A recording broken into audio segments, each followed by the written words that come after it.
দিল্লিতে একজন ভিক্ষুক ভিক্ষা করে। ভিক্ষুক ভিক্ষা করতে করতে ছোট্ট বয়স থেকে ভিক্ষা করতে করতে দাড়ি পাকা মুরব্বী হয়ে গিয়েছেন। একজন ব্যক্তি এসে বলে, ভাই রে, আমি তো সেই ছোট্ট সময় থেকে তোমাকে খয়রাত করতে দেখি, তোমাকে ভিক্ষা করতে দেখি, তুমি কি এই খয়রাতি, তুমি কি এই ভিক্ষা বাদ দিতে পারো না?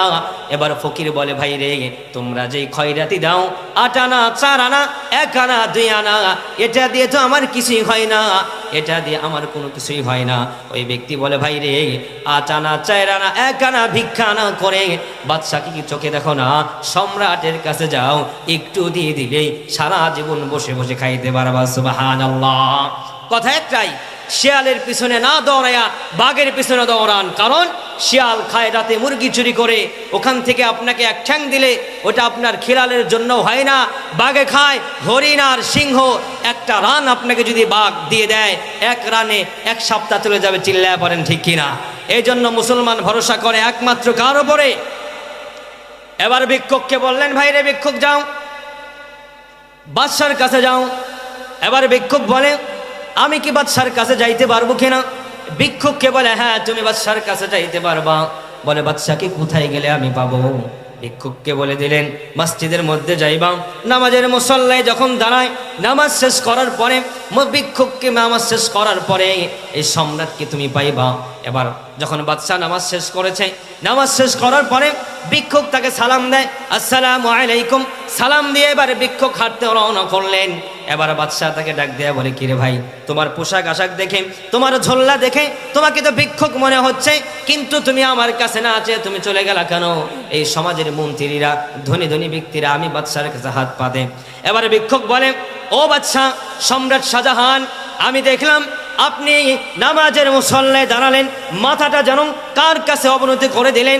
অবনতি করে আপনি 2 হাত আল্লাহর দিকে, আকাশের দিকে উঠায়া অস্ত্রসিক্ত চক্ষু দিয়া, আপনার চক্ষু দিয়া কান্নারত অবস্থায় দাড়ি টপকায়া টপকায়া যখন পানিগুলো পড়ে, আমি দেখলাম আপনার গুনগুন শব্দ দিয়া পাইলাম আপনি আল্লাহর কাছে বলতেছেন, আয় আল্লাহ, আমি তো ক্ষমতার মালিক না, আমি তো এই রাজ্যের মালিক না, আমি তো এই বাদশা না, আল্লাহ সমস্ত কিছুর বাদশা হলো তুমি আল্লাহ।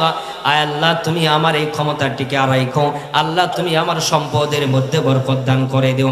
ও বাদশাহ শাহজাহান, বাদশাহ সম্রাট জাহাপনাম, আমি যখন বুঝতে পারলাম আপনি যেই খোদা আপনাকে বাদশাহ বলে আমার কাছে পরিচিত করেছে, আমি দেখলাম এত বড় বাদশাহ হওয়া সত্ত্বেও আপনি যেন কোন বাদশার কাছে চান।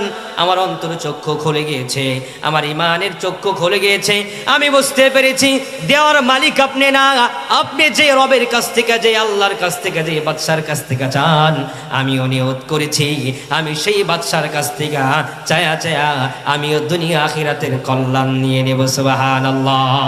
ও বাদশা, আমাকে কালেমা পড়ায়া দেন, আশহাদু আল্লা ইলাহা ইল্লাল্লাহু ওয়া আশহাদু আন্না মুহাম্মাদান আবদুহু ওয়া রাসূলুহু সাল্লাল্লাহু আলাইহি ওয়াসাল্লাম। তাহলে চাইবো কার কাছে? আওয়াজ তুলে চাইবো কার কাছে? আল্লাহর কাছে। ভিক্ষুক যে ব্যক্তি ভিক্ষা করে, এ দেখবেন কোনোদিনও সে ধনী হতে পারে না। একজন গরিব লোক, একেবারে গরিব, সে তার জায়গা থেকে চেষ্টা চালাচ্ছে, চেষ্টায় আছে, আল্লাহ তাকে একদিন না একদিন বড়লোক করতে পারে। কিন্তু যেই ব্যক্তি ভিক্ষা করে, ওই ব্যক্তি কখনো বড়লোক হতে পারে না। চিল্লায় পড়েন ঠিক কিনা? কারণ আল্লাহ তাআলার কাছে 2টা বৈধ জিনিস অপছন্দনীয়, ঘৃণিত। নাম্বার 1, একটা হচ্ছে তালাক, এটা বৈধ, জায়েজ, তালাক দেওয়া যায়, স্বামী স্ত্রীর বিচ্ছেদ হওয়া যায়, কিন্তু আল্লাহ এটা পছন্দ করেন না। 2 নম্বর হচ্ছে ভিক্ষা করা, আল্লাহ এটা জায়েজ করেছে, কিন্তু আল্লাহ এটা পছন্দ করেন না।